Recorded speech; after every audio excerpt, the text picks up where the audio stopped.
sportive, centre de formation. Ouais. Tu signes en D2, un contrat.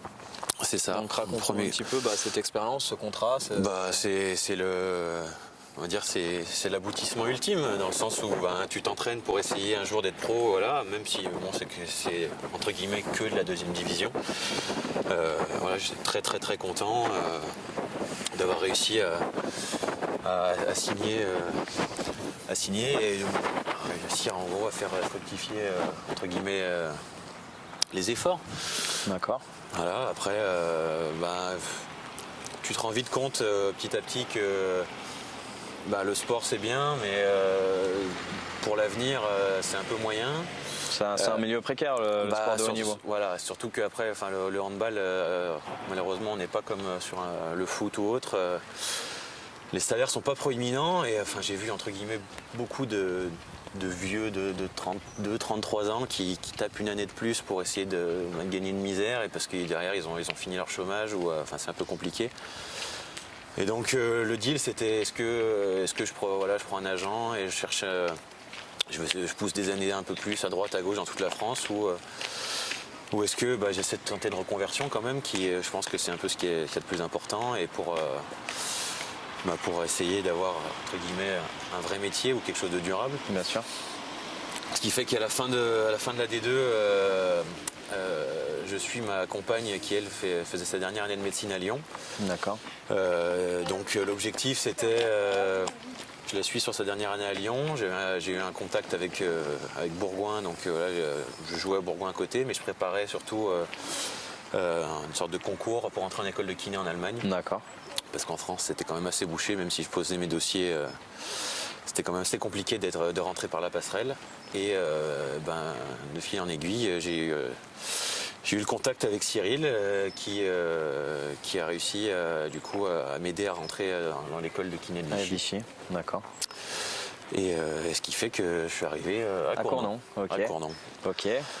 Donc ton arrivée à Cournon à l'époque en N2 N3. N3. Ah non, N2. N2, pardon, voilà. N2. Donc on venait de monter de N3 à N2. Oui. Ok.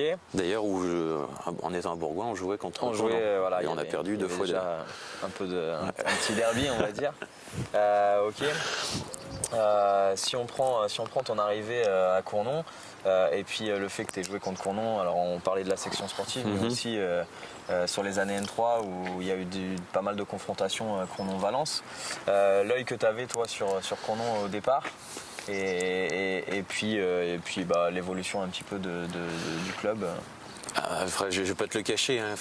Quand on jouait Cournon, c'était un petit peu la plaie du week-end, quoi. Tu te dis putain, ouais, on va jouer à Cournon. Généralement, en plus, on se tapait souvent des Cournons fin décembre ou février, janvier-février. Donc il y avait de la neige, c'était un peu compliqué, tu te déplaces.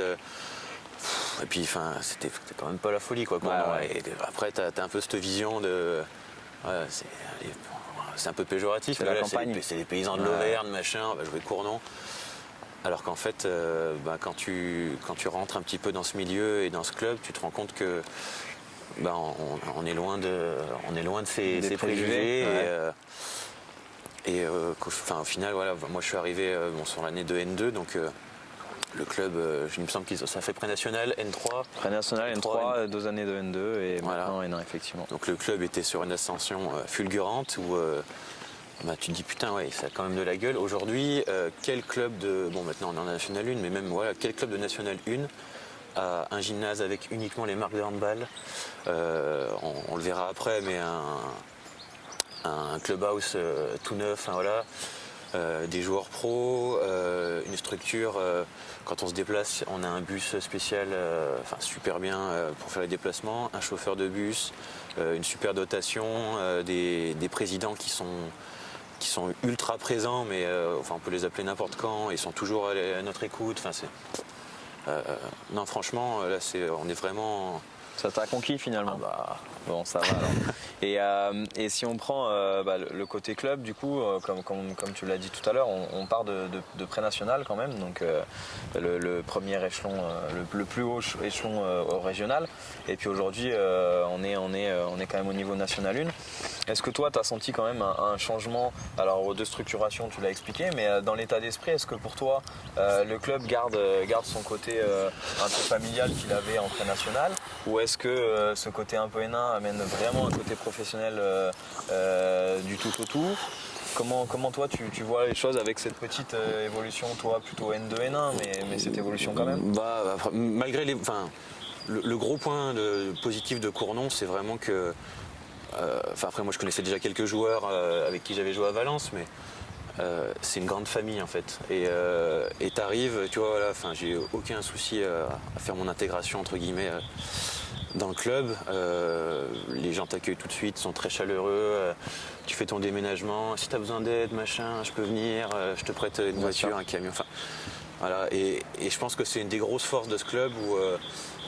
Et ça s'est vu sur des matchs, même quand tu es dans la difficulté, où tu peux perdre 5 points à 5-6 minutes de la fin. Je ne sais plus quel match, mais on avait réussi à remonter. Et tu sens que voilà, on peut tous compter les uns sur les autres. Comment le dire? Il y a un côté familial et soudé qui est quand même là, quoi. Et c'est des points positifs où même le mec qui passe à travers son match, qui fait de la merde, c'est pas grave, on est tous solidaires.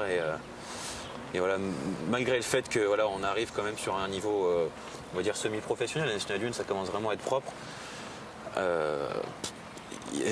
L'état d'esprit n'a pas changé et voilà, je pense que c'est ce qui fera, et il faut que ça continue comme ça, c'est ce qui fera la force de ce club. Bien sûr. Et d'ailleurs, je pense que Cyril fait principalement son recrutement là-dessus, plutôt que de prendre des mercenaires ou des mecs qui ont un sacré CV, mais qui sont peut-être sur le plan humain un peu moins bon. Il va privilégier le plan humain, et je pense que c'est ce qu'il y a de plus important dans ce club bien sûr. Et dans une équipe d'une manière générale. Tout à fait. Ok, et maintenant j'aimerais avoir un peu allez, un ou deux souvenirs qui t'a marqué là, sur ces années à Cournon. Tu as joué déjà 3 saisons, si je dis pas de bêtises. Si on compte celle-ci, on va dire 2,5. Voilà. Mais est-ce qu'il y a des matchs qui t'ont marqué et pourquoi?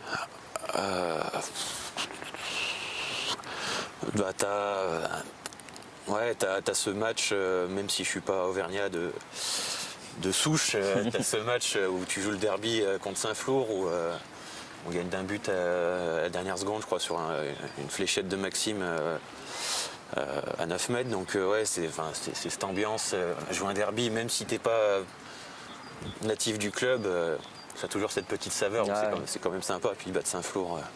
C'est toujours plaisant, mais c'est bien. Après, voilà, moi j'ai vécu pas mal d'années ce derby, et en fait, il existe toujours cette rivalité qui existe et qui existera probablement tout le temps. Et en fait, peu importe l'écart de niveau, les matchs sont toujours engagés, serrés. C'est ça. Peu importe si nous on est en dessous et au-dessus et inversement. Et effectivement, ce match-là qui finit à l'arraché, comme tu dis, avec Max qui force un peu le truc parce que personne prend sa décision et qui met une lucarne un peu sortie de nulle part. Pas mal, pas mal. Ouais.